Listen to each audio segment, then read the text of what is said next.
In the shadow of a New York skyscraper, a child is killed by a stray bullet. This single, tragic event is the fissure that cracks open the polished facade of an entire city government, revealing the intricate, often contradictory machinery of power within.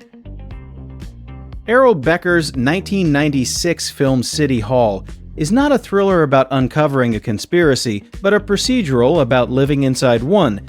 It presents power not as a monolithic force, but as a living ecosystem of compromises, loyalties, and quiet betrayals.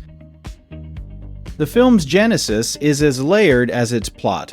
It began with Ken Lipper, a former deputy mayor of New York, under Ed Koch. Lipper's first-hand experience provided the dense, authentic bedrock of municipal detail, the zoning variances, union negotiations, and funeral protocols that give the film its tangible weight. This insider perspective was then filtered through the distinct sensibilities of its writers. Bo Goldman, the poet of institutional failure from One Flew Over the Cuckoo's Nest, and Melvin and Howard, shaped the human tragedy. Nicholas Pileggi, the journalistic chronicler of organized systems from Goodfellas and Casino, structured the complex mechanics of the plot. Their collaboration resulted in a script that feels both intimately human and coldly systemic. This duality is embodied in the film's central relationship.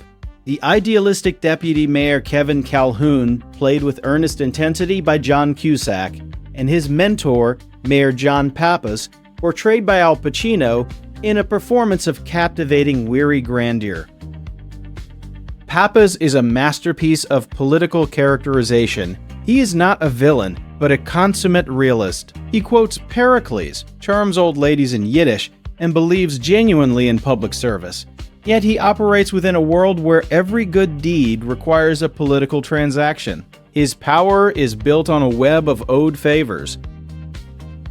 Calhoun, by contrast, believes in the system's rulebook. He is the procedural hero, trusting that if he follows the evidence, the ballistics report, the parole records, it will lead to a clean, just conclusion. The film's core tension is the slow, painful education of Calhoun as he learns that the map is not the territory. Becker's direction mirrors this thematography by Michael Saracen, is cool, precise, and observation.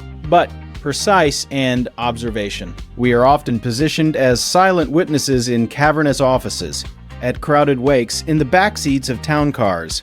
The camera doesn't judge, it surveys, allowing the moral weight of the scenes to accumulate through composition and performance. Consider the film's central theme, the architecture of compromise. Every scene is a negotiation. Pappa's negotiation with a union boss for endorsements.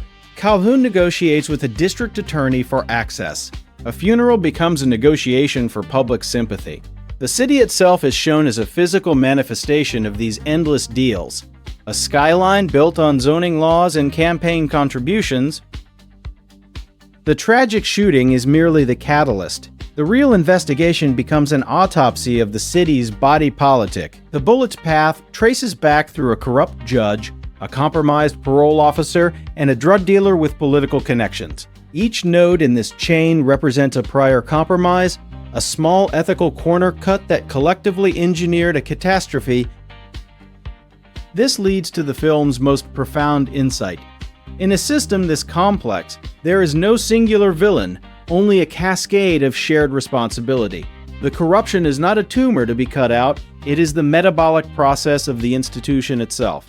The question becomes not who is guilty, but how do you function within this without losing yourself?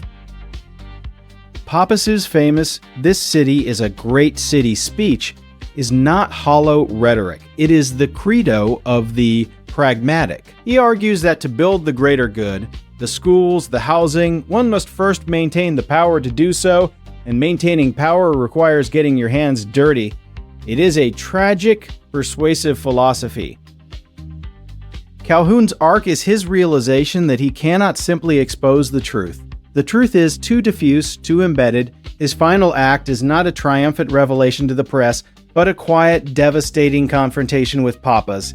It is a personal severance, not a systemic victory. He leaves the game, because he cannot win it on his own terms. The film's conclusion is hauntingly ambiguous. Pappas, though wounded, remains in power. The system continues. Calhoun departs, his idealism scarred but intact. The city, the true protagonist, endures, forever suspended between its noble ideals and its grubby realities. City Hall endures because it rejects easy cynicism. It understands the seduction of power, the genuine desire to do good that often motivates those who seek it, and the inevitable corrosion that follows. It is a eulogy for a certain kind of political innocence, and a clear-eyed portrait of what replaces it. In the end, the film suggests that City Hall is not a building, but a state of mind. It is the ongoing negotiation between the world as it is and the world as we wish it could be. And as the final shots hold on the silent, imposing architecture of government, we are left to ponder which version of the world ultimately gets built. Thank you for watching until the end. We pour our passion into every single video essay, exploring the stories behind the movies we all love. If you stumbled upon this video by chance, there is a very high probability you might never see our channel again in your feed. So please, take a moment to hit that subscribe button, leave a like, and ring the bell. We are actively growing this community of cinema lovers, and your support is what helps us make our content better and more insightful every single day. Let's explore the magic of filmmaking together. See you in the next one.